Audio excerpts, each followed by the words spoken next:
All right, here you go. Have you ever had a moment where you have no idea what to say? You're like, I really wish there was a cheat sheet, a guidebook, something that I could use. Well, I'm here today to give you a new tool, and that is the communication equation. I sat down with Doug Taylor. He's a communication consultant, but he writes the communication equation newsletter, and he's created this formula that you can use. It's just like E equals MC squared, but it equals effective communication. I think it's really important to have a toolkit of a lot of different heuristics or frameworks that you can use in social settings, just like the Ford method or the Heffy method, different things that we can pull on in conversation. And this is a new one. It's the first conversation I recorded in the backyard studio. You'll see Sunny in the frame. We had a lot of fun. Now let's hop into it.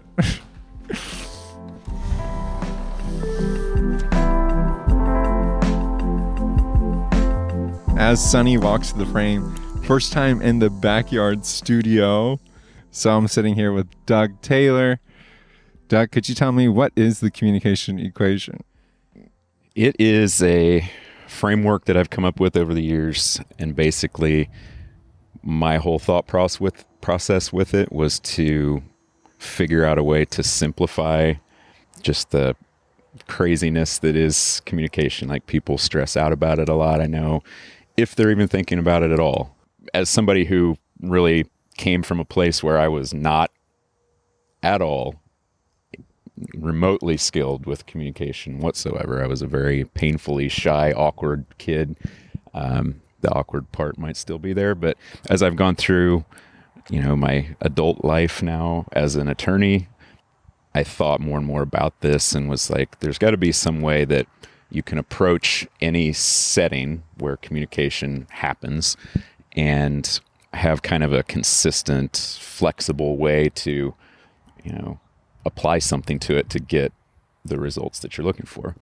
The equation laid out, it's letters in a math format. It really has no math whatsoever involved in it, which that's by design because I would have lost myself if I tried to do that. But it's just EC, which is the effective communication part, equals CAM. And it's credibility plus audience, which I've called this audience IQ. It's kind of like whenever you communication instruction in general, one of the big fundamental rules is know your audience. And that's really important. But I was thinking into that it doesn't quite go far enough.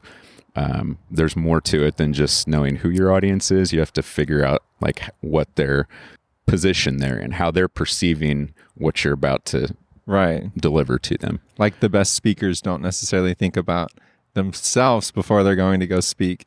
They think about the audience before they're going to go speak. Right. Yeah. And so audience IQ is just kind of a all-encompassing element that takes into consideration not only who the audience is, but like where they're at kind of. And then the message design part is pretty straightforward. That's where you get into a lot of kind of the tactical stuff, like strategic techniques and things like that. Yeah. But that's what a lot of people think of, right? Yeah. Yeah. And actually, another reason that I thought this was such an important concept to focus on is that when you think of communication instruction, taking a class, anything like that, books on communication, it all, for the most part, tends to focus on the delivery aspect. Right. You get a lot of, very kind of surface level, make sure you're breathing properly or, have confidence and that kind of stuff. And that stuff's important, but when you're trying to communicate effectively, there's a purpose behind that, and there's an intention there. And the only way that you can kind of get that outcome is to have something with your message. Like you can be the most polished, charismatic, flawless speaker from a delivery standpoint, but if you're not saying anything meaningful or useful, your audience is going to forget it. Yeah, 5 no minutes impact. later. Yeah. Like one of the books that I read early on in this process, because I'm kind of a communication nerd. I read constantly about all kinds of different aspects of it. And this book that was really influential to me is by a guy named Tim Pollard. It's called The Compelling Communicator. And the book focuses more on like presentation structure, but he tells a story at the beginning of the book that kind of sets it all up about how on like back-to-back weeks of just traveling for business, he encountered two different types of speakers. One of them was more of kind of a business presentation to corporate types. And it was this guy that was very well-dressed, flashy suit. And he was up there and he was speaking perfectly and charismatic. The audience was connecting with him. And even he was at the time. He was like, I found myself like engrossed by this guy. But then once he was done, he was like, I realized like I don't really remember what he said at all. And he asked some people on the way out. He's like, what was he had like a list he was going through of like 8 points that were needed for the company or something. And he asked just a couple random people outside in the lobby. He was like, what was his third and fourth point again? I don't remember. And he's like, and then the following week I was, I don't remember what the reasoning was, but he was at a high school and he was watching, they had brought someone in who was a Holocaust survivor. And it was like a 90-something-year-old woman who was in a wheelchair. She couldn't move very well, but she had this just riveting story that even the teenage high school students were just like blown away by, and you could hear a pin drop in the room, and it was like one of the most profound, impactful speeches he'd ever heard. And by the way, he's the CEO of a communication consulting firm, so he's seen a lot of stuff like that, so that's high praise for sure. And he's like, that shows right there that it's more about your message and the content of it than it is about how you're delivering it. The biggest misperceptions about communication, what do you think most people get wrong? I think the biggest thing that they get wrong is probably not understanding how inherent it is in everything that we do. And the reason for that is just communication is something that is a natural, instinctive act that humans do. I've had, stuff I've written that compares it to breathing. It's like, it's that simple because it's how humans express anything. Because it's so common, because it's so natural, we just tend to not think about it.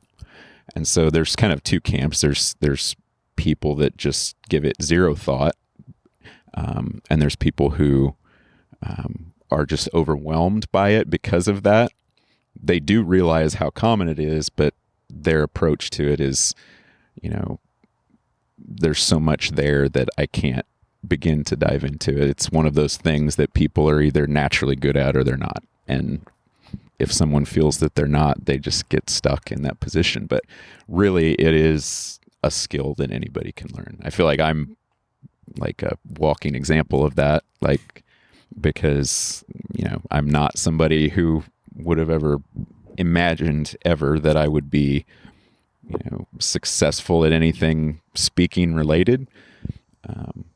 But just learning about it and focusing on it and practicing it's a skill that you can build for sure. What's your thought about how to reduce social anxiety? That's a good question. It's a deep question, but I think the best way, like you said earlier, is just to encourage circumstances where people, I don't want to say are forced to, but just are put immersed in it, kind of. I know that's like immersion is a technique people use to learn languages and learn all kinds of things like that. And I think there's definitely a lot of truth to that. Like when you have to do something because of the situation that you're in, you learn fast. And I think that people would realize, how important certain elements of communication are if they just put themselves in those situations more frequently. A lot of other subjects take the credit that communication deserves. For instance, law, the legal field, being an attorney, it's so important how well you communicate. Being a doctor, the medical field, being able to communicate with your patients and have great bedside manner, being an engineer, communicating technical information to a simple message. It's so important, but since communication is an ingredient and not the actual outcome that people see, it doesn't get enough credit, but it's so vastly important. I've always said, never let your ability to articulate a message be outpaced by your creativity or be outpaced by your ability to come up with something, because most people find themselves where they have something they'd love to say, they have something they'd love to contribute to this world, yet they're unable to articulate it. That's why I think what you do is so important. That's why I think your equation is so important. So you had mentioned people will message you and you'll be able to help them out with certain parts of the equation. Let's do a little game here to where what would be, we'll go through the equation, okay? And let's just go from the first part, the second part, to the third part. What would be a question that you would receive that you could use the first part of the equation to help them with? And then let's help them. Okay. Yeah, this just kind of a vague description of it would be, somebody who they've had a working relationship that's gone pretty well, and so they've become friends based on that. So they're friends and colleagues, and somehow there's been a miscommunication in terms of the goals that one of them wants the other to do, and it's a relationship too in terms of the workplace where there's superiority, I guess, like one person is subordinate to the other, and that's the person who I'm talking with. So they come to me and they say, somewhere along the line our wires got crossed, and I have inadvertently offended this person, and they've kind of cut me off. I don't really know what it was I did, but I've tried to get back in and, figure out a way to fix it, ask them what the problem is, but they're at a point where they're not even wanting to talk anymore. And so the first step, as it is with, whatever the situation is defining what your effective communication is. And I'll go on a little side note with that. My big thing for all of it is that I view all communication to be persuasion.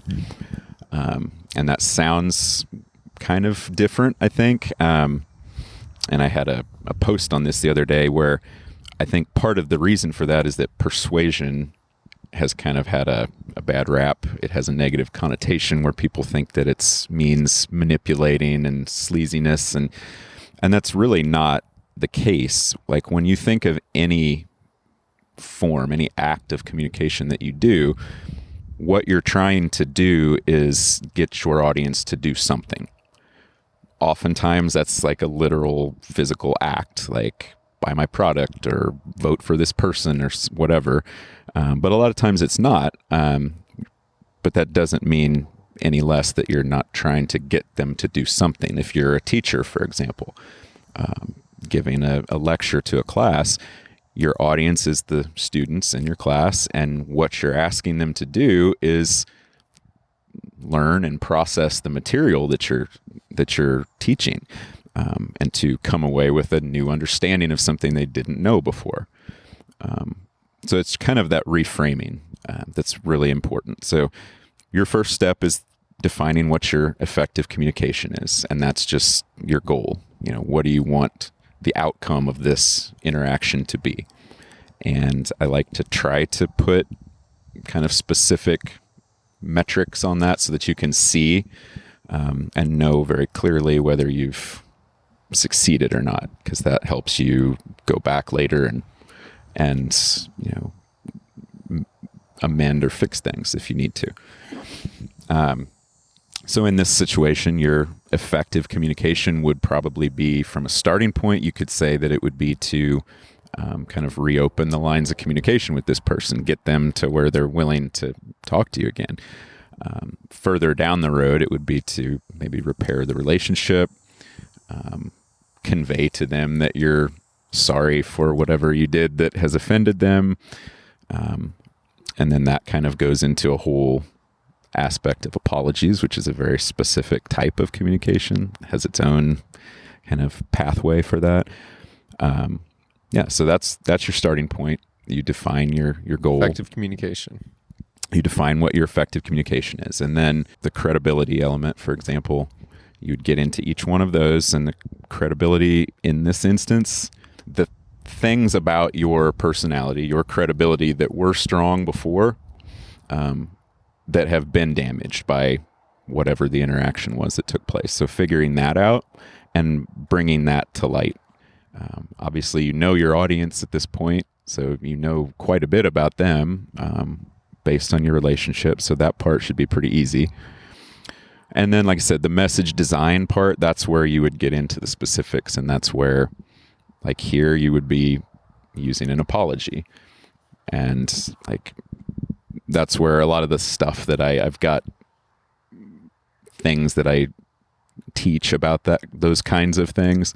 Like with an apology, you're going to have several parts to it. It's like, yeah, what makes a good apology? It's an acknowledgement and then kind of the acceptance of fault and then showing some kind of future change. And that last part, like a demonstration of a future change, that's usually the most effective part if the apology is going to work at all. What does that look like? You need to lay out a plan to the person of, not only do I realize what happened and accept the fault for that, but here's what I'm going to do moving forward to make sure it doesn't happen again. It can be as simple as just saying, I realize and understand that when I said XYZ, that was, hurtful or offensive to you. I see now how it could be taken that way, and I'm sorry for that. I should have been a little bit more thoughtful with my words, and I'm going to do that moving forward. I won't be as simple as I'll think before I speak kind of thing. I will no longer call you blank, blank, blank. Yeah. So that's just like a very quick, high level walk through the equation type thing. In a situation like that, that's a pretty, obviously things like that are stressful and emotional, so I don't want to downplay that, but it's a pretty simplistic problem, I guess. Mm-hmm. Your effective communication equals your credibility combined with your audience IQ combined with your message. If you could only pick one of those things and you had to dial in on that one thing for the next 10 years, which one would you pick? Just personally speaking, what's the most interesting to me is the message element. That's how my brain works, and those are the things that I find interesting. But I think in terms of communicating well as a whole, the audience IQ is by far the most important. You can have a perfectly designed message, but if you're delivering it to the wrong audience, it's going to fall on deaf ears. It doesn't matter. And really, your audience IQ shapes your message design to begin with. You can't have that without first getting into your audience, because you can't really start to design that message until you know like what the parameters should look like based on your audience. So I think that's easily the most important. The message. And what makes a perfectly designed message? What does that look like? What does a perfectly designed message look like? Well, the kind of go-to framework that I use, I call my Bullseye Method. And it's based on, and this is again, this kind of, the idea for this is from Tim Pollard, who I mentioned earlier. It's from his book. Compelling Communicator? Yeah. But basically the human brain, when we decide to take action or not take action, it kind of goes in a certain pattern. We go from facts to beliefs to the decision on action, whatever that is, act or don't act.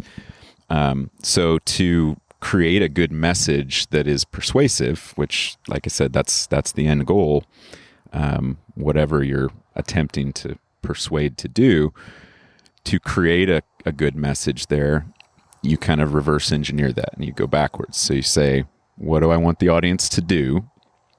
And Bullseye Method is just kind of a visualization, like the purpose, I call it. That's the center of the bullseye. The next ring out is your audience's perceptions. So you say, what do I want them to do? What beliefs do they need to have to do that? And then the final ring is, what facts do they need to have to form those beliefs? So you work through that and have elements that kind of answer those questions. That's the general format that your message takes. So what do I want them to do? What facts do I need to have to get them to believe that? The beliefs are in the middle. What do I want them to do? What do I want them to believe? Yeah, they have to, because if someone's going to do anything, big or small, whatever we're talking about, they're doing so based on a belief that they've created. So say I want them to volunteer at the Boys and Girls Club. Yeah. And then beliefs would be, I need them to believe that volunteering at the Boys and Girls Club would be worth their time and that it would be beneficial to their life somehow and better for the community. Yeah, there's a lot of beliefs that can go into any decision really, but something like that, they would have to believe that their efforts are going to be helpful. Like a lot of people with charity and nonprofit messaging like that, a lot of people fall into the camp of, well, I'm just one person. Like whatever I do is not going to make enough impact, so I just won't do anything. So yeah, part of the belief would be whatever it is that you're doing that I'm asking you to do is going to be directly beneficial and helpful for the organization. Another belief is that it's something, the way that I break this down is to say that you show them that they can, you show them that they should, and then you show them what happens if they don't. It's kind of, those are the three ways to kind of overcome those objections, sort of. So showing them that they can, that's kind of in direct response to the general idea of, like, I don't have time or I don't have money, those kind of objections. Be like, no, this is actually very easy, takes 5 minutes of your time, or, doesn't cost much money, those types of things. Show them that they should. That's kind of more of like a social form. Like that's where you could get into the, like, yes, your contribution's going to matter. It's going to help. You're going to be able to contribute to the organization doing X, Y, and Z that's going to help the kids. And then show them what happens if they don't. That's kind of painting out the alternative. And it's like, not necessarily in a threatening way, but just like, if people don't take this action, say the action is donating money. Like if people stopped their donations, we would lose all of our funding and we wouldn't be able to provide these services. So just showing the importance of the action in those three ways. And so that gets them to a point where they can have those beliefs and say like, okay, well, I now believe that, I can do this act. I should do this act. And there's, a downside if I don't. And then to support that, you go back to the final step, which is, okay, what kinds of facts and evidence do I have to start giving them that will create those beliefs? And for this, say the Boys and Girls Club example, that would be maybe kids with after school care have 20% more likelihood to graduate from high school. Yeah, exactly. Things like that are perfect for that. That's where you're getting into, like, to make it easy to remember on the Bullseye visual that I use, I have all three of those. It's 3 Ps. It's your purpose, your perception, and your proof. So it's just evidence, facts, forms of proof. And like you said, statistics are a great way to do that. Actual like stories that you have, like in the sense of a case study type thing, like an example of where this specific thing that you're talking about actually has happened in the past. Like, it's like Robert was a part of the Boys and Girls Club, and now he's a surgeon. Yeah, exactly. And how cool. But unfortunately, we don't have enough volunteers, so we no longer will have surgeons. Right. Yeah. I think, have you ever done a deep dive into, this is an interesting question, but have you ever done a deep dive into what I would call the dark side of communication? For instance, a cult leader who is very good at persuasive messaging like that. Not a deep dive. I've thought and read some things about it. I know there's a lot of kind of techniques and ideas based on kind of cognitive biases that people have, using those in marketing, for example. And a big one that comes up is loss aversion. Is people are kind of biologically predisposed to react more strongly to the concept of losing something than they are to gaining something. And that's something that people are kind of have split views on, because some people view it as being manipulative to kind of prey on people's fears with that, which I think the biggest thing in any of that, for just being ethical with communication in general, is just looking at the end result. Yeah.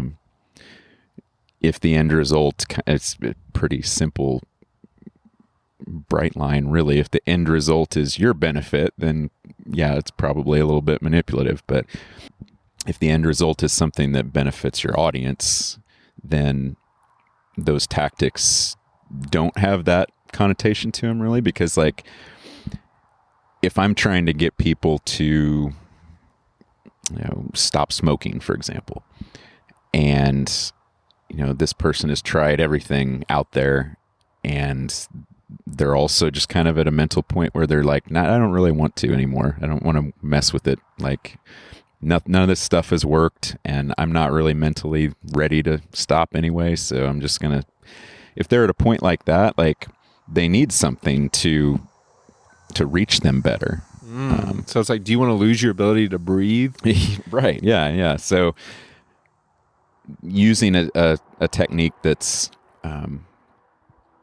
maybe in a different context could be seen as preying on their fear.